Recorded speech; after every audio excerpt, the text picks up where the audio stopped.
Christian megachurch pastor who had previously, during the Republican primary, told voters that they should only vote for the most biblical candidate, is now saying he would vote for Donald Trump over Jesus Christ himself, which seems crazy, but it's the case. So here's a section of his recent remarks. This is Pastor Jeffress.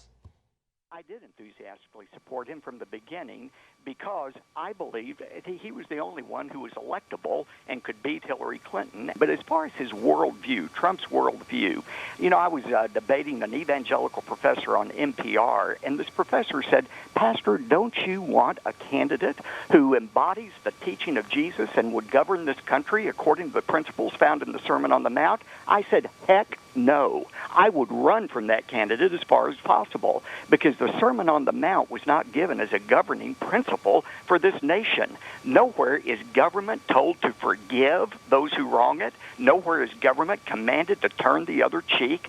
Government is to be a strong man to protect its citizens against evildoers. Pete, when I'm looking for somebody who's going to deal with ISIS and exterminate ISIS, I don't care about that candidate's tone or vocabulary. I want the meanest, toughest son of a you-know-what I can find. Okay. And I believe that's biblical.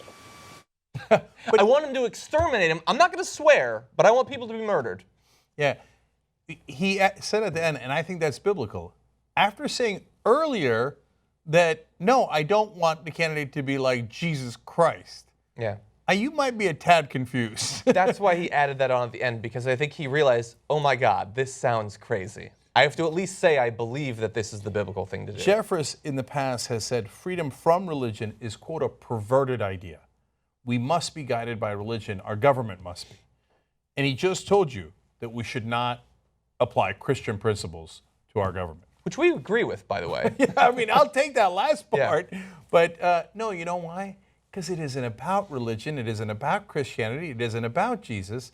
Pastors like him use Jesus as a prop and their religion as a prop to spew hate. Mm-hmm. So when they see somebody like Donald Trump, who earlier in the campaign, he said, you must vote for Ben Carson, this same pastor, because you should have a religious litmus test.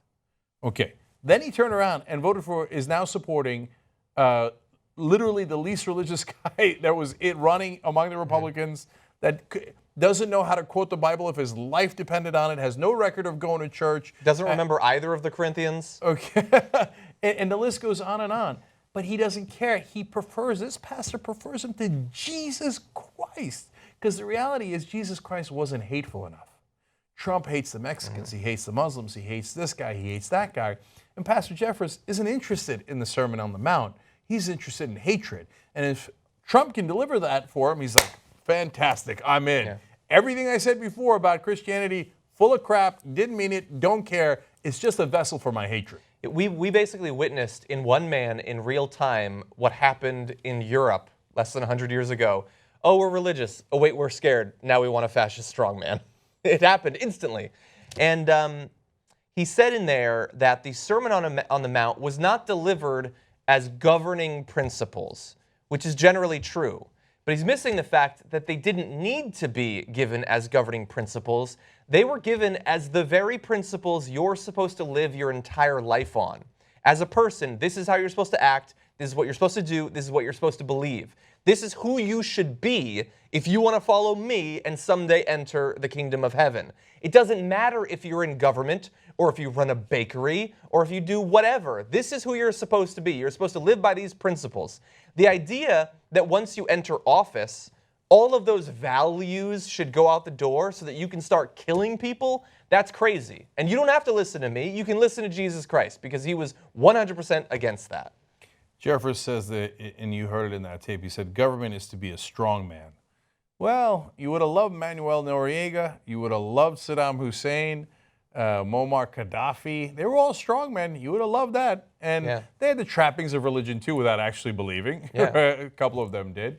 So here's a guy who told us for his entire life that we need to be guided by Christianity, that our government should be, that we are a Christian nation and we should be guided by those principles. Now turning around and going, well, that guy hates so many people and I love that. So screw that. I didn't mean any of it. We should definitely not be guided by Christian principles as long as this guy hates the same people I hate.